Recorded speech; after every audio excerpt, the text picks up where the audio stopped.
Bordi keldi yo'qoldi. Aytaymi sababini? Xarajat odamlarni berib qo'ydi adabini. Telefonda gaplashamiz, bahonamiz ob-havo. 4 ta non u yo'l kira bo'lib qolgan muammo. Yoshlarga qiyin bo'ldi gazga, suvga, svetga, maoshlari yetmayapti.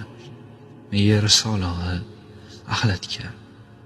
60-70 yillarga bir qaytaylik, bolalarga yoshligimiz, ertagini aytaylik.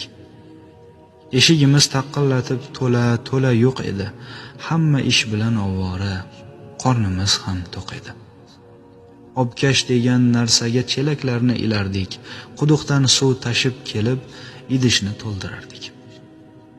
Tanchaga cho'g' olib kelib bosib qo'yib kuliga 1 kilo un berardi, buxonkani puliga. Hammamizni uyimizda o'choq, tandir bo'lardi. Nonga ha deb chopmasdan non, patir yopilardi. Chiroqning idishiga kerosinni quyib olib, qorong'ida o'tirardik, lampa shisha yoqib olib. Taxmonda o'rin, ko'rpa, mebel divan qayoqda, yerga joy solib uxlash moda edi hamma yoqda. O'zbeklar qiz uzatsa 10 ta ko'rpa qilardi, ammo buvi, xolalar yotib qolgan borardi.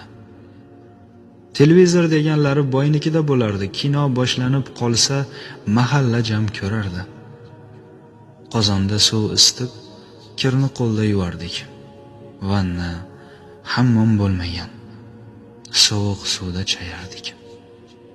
80ga kirgan buvim voy oyog'im demagan. Chunki o'sha mahalda unitazlar bo'lmagan. Mehnatni rosa qildik. Tilimiz ham bir qarich. Binoyida o'tiribmiz, sochlarimiz oqarib.